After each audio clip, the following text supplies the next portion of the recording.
Hace tanto tiempo no hacía esto. Hello, mi gente linda, bella, hermosa y preciosa de YouTube. ¿Cómo están? Mi nombre es Pau Zambrano y bienvenidos a este canal. ¿Cómo están? Bueno, todos aquí venimos por el chisme, amamos el chisme. Pero a las personas que me siguen desde antes les quiero dar gracias. Perdón por tenerles YouTube tan abandonado. Lo que pasa es que han pasado bastantes cosas. Si tú solamente me sigues por aquí, te recomiendo que vayas y me sigas en todas mis otras redes sociales, empezando por TikTok, porque por allá hacemos live diario. Compartimos muchísimo y se enteran de mi vida muchísimo más de lo que yo quisiera. Y si tú vienes de TikTok y no te has suscrito, ¿qué es lo que estás esperando? Suscríbete a este canal, primero para que sigas atento al chisme y segundo, para que hagas parte de esta pequeña pero hermosa, hermosa familia. Todos sabemos de qué va a tratar este video y vamos a ponernos en modo serio. Voy a decir unas cosas antes de empezar a hablar la historia, ¿sí? Después de este video vamos a hacer muchos videos que tengan que ver con el tema, de preguntas sobre ustedes, pero esta va a ser la única vez en la que yo voy a hablar a fondo acerca de la situación por 3 razones. La primera, hablar de esta situación todavía no es tan sencillo para mí. Digamos que, como se los digo normalmente en los live de TikTok, para mí YouTube, TikTok y mis redes sociales son un espacio seguro donde las personas que comparten conmigo son personas que siempre me están dando muchísimo amor, donde siento que mis testimonios o mis historias les pueden ayudar a ustedes a inspirarse o incluso, en este caso, a prevenirse de muchas cosas que les pueden pasar. Así que esto, aunque me haga sentir bien, tampoco es tan fácil todavía. Sin embargo, yo lo hago y se los aconsejo a todas las personas que quizás han sufrido una situación parecida a la que yo sufrí. No tiene que ser normalmente la mía, pero eso se llama proceso de revictimización. Cuando tú haces ese proceso, te reconoces a ti mismo, o en mi caso fue así, como una víctima, ya sea de una persona o de una situación. Esto hace que para nosotros, o al menos para la mayoría de las personas, sea mucho más fácil llevar esta situación, atravesarla y, claro que sí, superarla, o al menos por un tiempo aprender a vivir con ella. Me paré a abrir la puerta y se me olvidó de qué estaba hablando. 2, porque la verdad tampoco es que quiera ahondar mucho en la situación, o sea, simplemente voy a contar las partes que para mí es cómodo contar. Hay cosas de las que yo no quiero hablar porque es incómodo para mí. Y aunque yo haga esta situación pública para ayudarles a ustedes y para inspirar a las personas que no lo cuentan, obviamente hay cosas que me reservo para mí y para mis psicólogos. Y 3, porque la verdad no quiero vivir todo el tiempo en este proceso y repitiendo una y otra vez el suceso. Así que primera vez que voy a ahondar tanto en el tema y última también. Entonces, sin más preámbulos, comencemos. Ok, para ponerlos en contexto un poquito, este día yo me encontraba lejos de mi casa. Estaba en el sur, básicamente. Yo vivo en el norte, estaba en el sur. Solucionando un problema que tenía. Estaba solucionando un problema y pues en ese momento, y en ese momento, solucionando el problema, se hizo muy tarde de la noche. A mí se me descargó mi celular porque yo lo tenía en 1% cuando me fui para allá. Resulta que yo ese día había ido y había vuelto ya 2 veces del sur. O sea, fui y volví 2 veces. Entonces la moto que yo estaba utilizando en ese momento no tenía gasolina y como yo pues ya llevaba sin trabajo bastante tiempo, no tenía plata para tanquearla. Entonces la moto literalmente ya me estaba pidiendo gasolina. Cuando yo me devuelvo nuevamente al norte, ocurre algo que me hace ir nuevamente hasta el sur. Yo me voy nuevamente hasta el sur a solucionar el problema que tenía y me quedo en el sur hasta eso como de las 12, creería yo, 11:30, 12, la verdad no estoy segura. El celular en todo este tiempo se me descarga porque yo había salido de mi casa desde las 4, 3 de la tarde, la verdad no recuerdo, creo que desde las 2, 3, la verdad ya no recuerdo. Entonces el celular se me descarga, yo me quedo sin gasolina y bueno, yo cuando me estaba devolviendo para mi casa, recuerdo, les voy a hablar de lo que yo recuerdo, ¿sí? Porque yo no recuerdo toda la situación. Yo recuerdo que yo iba por un puente, yo vivo en la ciudad de Cali, yo iba por un puente y la moto se me quedó sin gasolina. Cuando la moto se me queda sin gasolina, yo recuerdo que venía un taxi y yo pues obviamente estaba como pidiendo ayuda.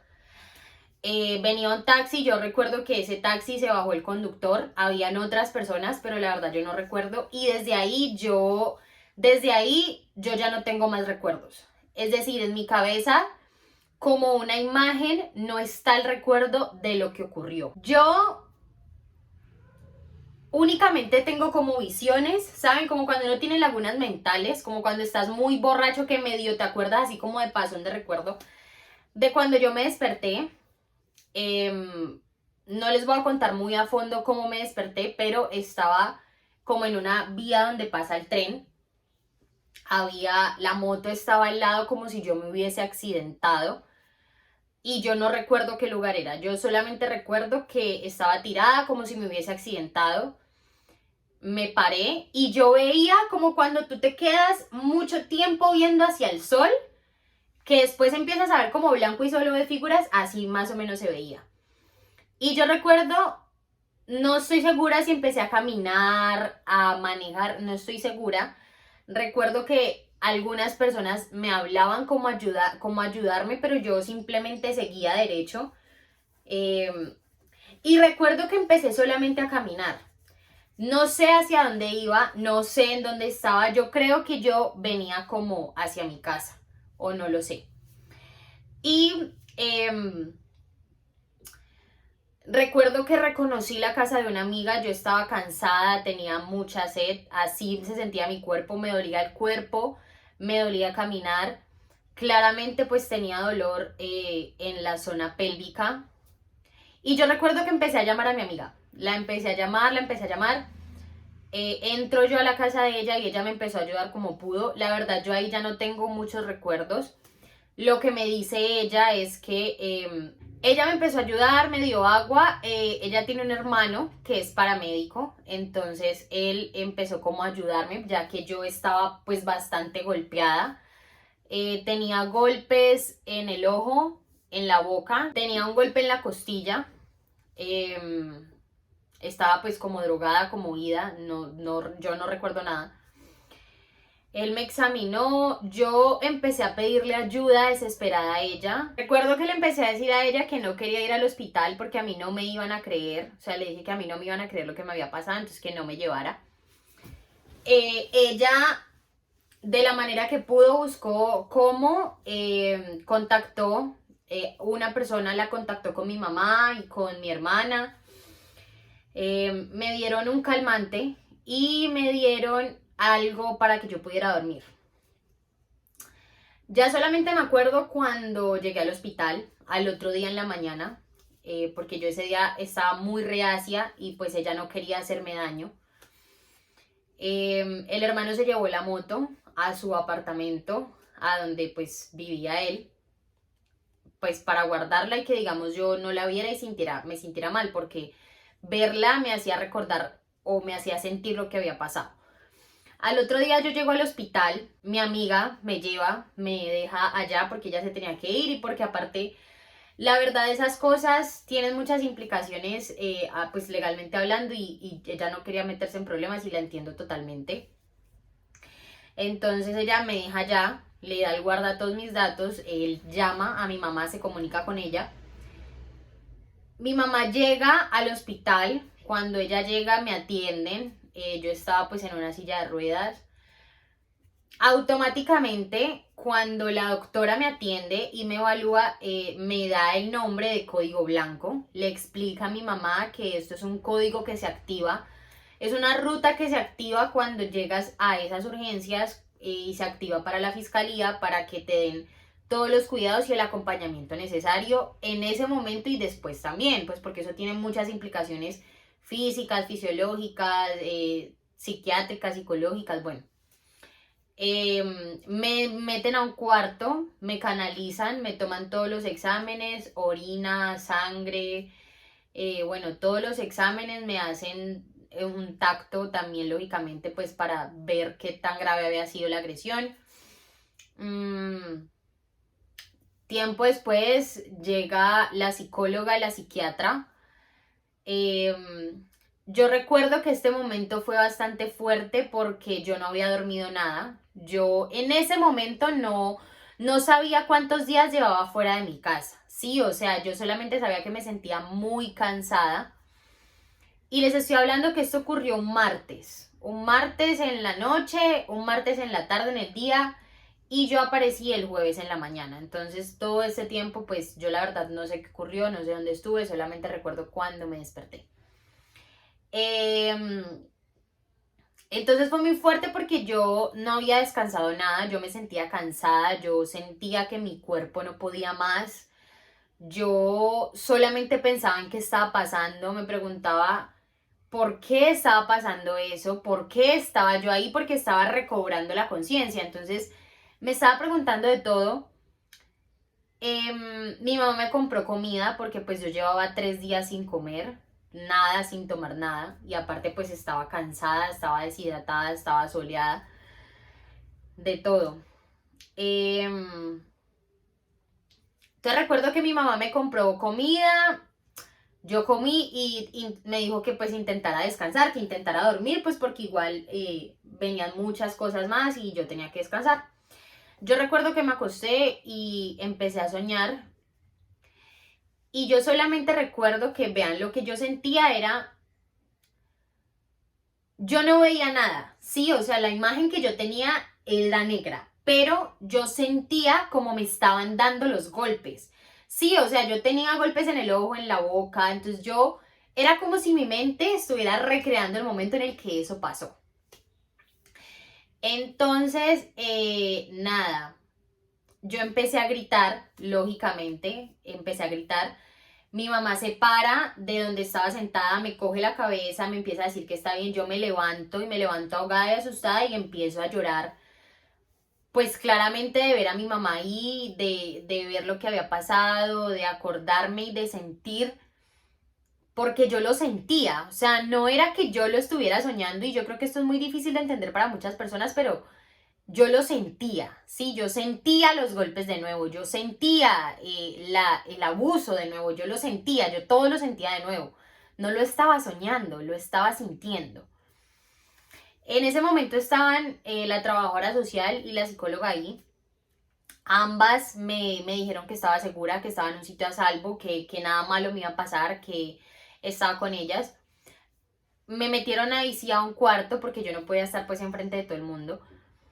Y hablaron conmigo, me preguntaron acerca de lo que yo recordaba, me preguntaron acerca de lo que yo sentía, hicieron como toda una historia,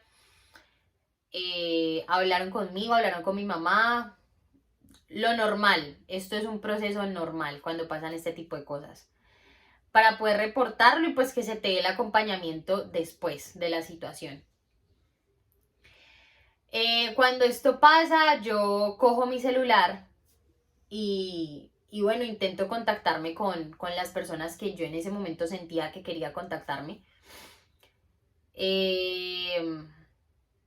No tenía mucha señal, entonces me dediqué a descansar y a hablar con mi mamá.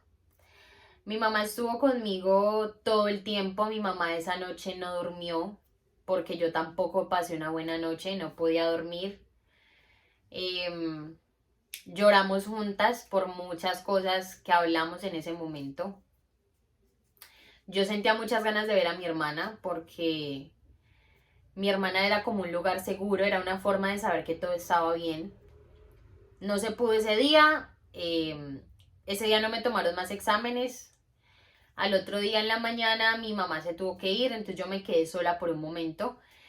Y cuando me quedé sola yo sentí que el mundo se me iba a acabar, porque yo empecé a pensar en todo de nuevo, empecé a sentirme culpable, empecé a decirme a mí misma, yo me busqué esta situación, yo me busqué que esto me pasara, yo no tenía por qué haberme puesto en una situación que para mí era un peligro inminente. O sea, no era como que no, es que de pronto puede pasar. No era como que tú confiaste en tu pareja con la que llevabas 10 años y luego de 10 años tu pareja resultó ser un violador. No, era una situación en la que yo me había puesto y yo pensaba en eso y yo decía, es mi culpa, yo soy culpable, yo me lo merezco.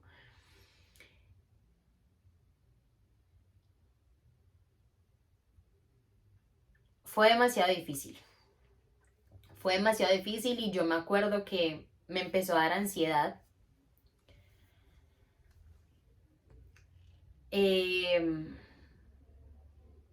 Pero justamente en la mañana me habían dado un medicamento antidepresivo. Digo yo que es eso y si no fue la gloria de Dios. Que me hizo calmarme y pensar mejor las cosas. Cuando pasa esto, yo empiezo a hablar con Dios caminando por todo el cuarto. Me habían puesto ya medicamento para el dolor, claramente. Yo decidí grabarme y todo lo que les mostré en TikTok porque quería verme. Quería verme y que esa situación se me hiciera real. Quería verme y pensar, esto de verdad está pasando porque esto se vuelve algo completamente surreal. Tú nunca piensas que una cosa de estas te va a pasar hasta que te pasa. Y cuando te pasa, igual no crees que te está pasando. Todo se vuelve ficticio. Todo parece como mentira. Como si fuera parte de un mal sueño, de una broma. Como si en algún momento fueras a despertar. Cuando esto pasa, yo me pongo a orar y le digo a Dios que permita que mi hermana llegue rápido porque mi mamá se tenía que ir y mi hermana le iba a relevar, pero pues mi hermana es mamá, entonces se demoraba un poco. Yo le decía a Dios, yo no quiero estar sola, yo no me quiero sentir sola. Y en eso me encuentro con una amiga mía de toda la vida, que literalmente la conozco hace ya 12 años, que ahora es médico ella, está terminando su internado para graduarse. Entonces estaba justamente haciendo parte de su internado en el hospital donde yo estaba. Y me encuentro con ella y para mí fue como wow. O sea, fue como un recordatorio de mi niñez cuando la conocí a ella hasta ahora, de todas las cosas que he vivido. Pero más que nada un recordatorio de que yo ya había pasado por eso una vez, porque esta es la segunda vez que soy víctima. Y la primera me quedé callada con las personas de mi círculo cercano, o sea, yo puse la denuncia y todo eso, eso es otra historia. Pero me quedé callada, no busqué ayuda y nunca quise hablar de eso. Nunca me esforcé por nada, solamente me juzgué. Y fue una manera de recordarme que estaba viva. Que 2 veces ya yo había salido de esa situación. Que era la segunda vez que mi vida cobraba valor porque la tenía. Porque no había terminado como muchas otras que no pueden contar la historia y que espero que Dios las tenga en su gloria y para todas sus familias haya mucha fuerza. Y yo hablaba con Alejandra y yo decía, Dios, es que la vida es perfecta. Yo voy a salir de esto y yo voy a poder con esto. Y ella estuvo conmigo hasta que llegó mi hermana, me dio comida, me llevó desayuno, incluso estuvo conmigo cuando mi hermana llegó. Luego llega mi hermana, está conmigo, me dan salida, me remiten las órdenes y por ese momento se acabó esa situación. Yo me encuentro con mi mamá, llegamos a la casa y así fue como adquirí el nombre de la niña Código Blanco. Posterior a esto, te mandan citas pues como de las infecciones, controles médicos. En mi caso, yo estoy en terapia psiquiátrica y psicológica, medicamentos antidepresivos, medicamentos para dormir, acompañamiento canino psicológico, porque ella pues va a entrar a un entrenamiento para ser una perrita de acompañamiento psicológico, porque me hace sentir segura. ¿Qué les puedo decir yo de esta situación? Al principio fue muy difícil. Yo perdí mi personalidad, perdí mi valor, perdí mi independencia, lo perdí todo. Esta situación a mí me quitó todo, me quitó incluso amistades. Yo hoy en día solo conservo 2 amigos de los que eran mis amigos en ese momento. De mi personalidad conservo lo alegre, porque el resto creo que es muy diferente en muchos aspectos. Y yo recuerdo que yo estaba muy mal. Yo no quería hacer nada, no quería salir de mi cama, no, solamente me paraba y veía una serie. Hasta que hablé con una gran psicóloga, ella se llama Daniela Obando, y a ella hoy le agradezco que este proceso sea lo que es, porque ella es una amiga, una gran amiga, y vino a visitarme y habló conmigo y me dijo muchas cosas, entre ellas que yo podía, que a veces uno le tocaba pararse solo, que no permitiera que esta situación me quitara me dijo, mira, estas situaciones siempre te quitan cosas. Intenta que eso que te quita lo retomes para que sea tuyo, es decir, no pierdas lo que eres tú, porque, por ejemplo, a mí me encanta la música, me encanta cantar, me encanta bailar, y yo no era ni siquiera capaz de escuchar música. A todas las personas que hablaban conmigo les decía que tenía miedo de llorar, porque si lloraba sabía que iba a entrar en un hueco del que no iba a saber cómo salir.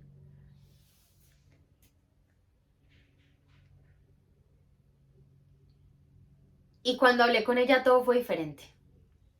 Empecé a llorar, empecé a revictimizarme, a aceptar lo que me había pasado, empecé a cantar, empecé a sentirme mal, pero eso me permitió estar bien. Me reconocí a mí como una víctima, reconocí la situación que había vivido, reconocí lo que pasó y lo acepté. Dejé de negar y de decir esto no me pasó, esto no es real, porque fue real y porque me pasó. Pero tenía que pararme sola, porque nadie iba a venir a pararse por mí. Tenía que salir a buscar justicia sola, porque nadie iba a buscar justicia por mí. Tenía que renovarme. Tenía que amarme, porque nadie iba a venir a hacer eso por mí. Y lo hice. Y empecé a hablar con ustedes de lo que era hacer código blanco y estoy aquí, en este proceso. Yo no les puedo decir que estoy 100% bien, porque no es así. Me estoy conociendo nuevamente, me estoy reconstruyendo. Estoy preguntándome qué me gusta, qué no me gusta, qué hago, qué no hago, qué me hace feliz, a quiénes quiero dentro de mi vida, porque esta situación también me enseñó que hay personas que por más que sean buenas personas, no merecen estar en nuestra vida, porque a uno también lo pierden, no solamente uno pierde. Y millones de cosas que en mi caso están siendo poderosas. Y es como se lo escuché a una gran persona una vez. Es convertir el dolor como es un diamante. Que lo ves cuando es carbón, lo pasan por una temperatura increíblemente alta, pero se vuelve un diamante. Entonces es catalizar el dolor. Es volverlo tu arma más poderosa. Y hoy en día les puedo decir que me perdoné a mí misma, que perdoné la situación, que estoy en el proceso de mejorar, pero que más que nada estoy muy segura que voy a estar bien.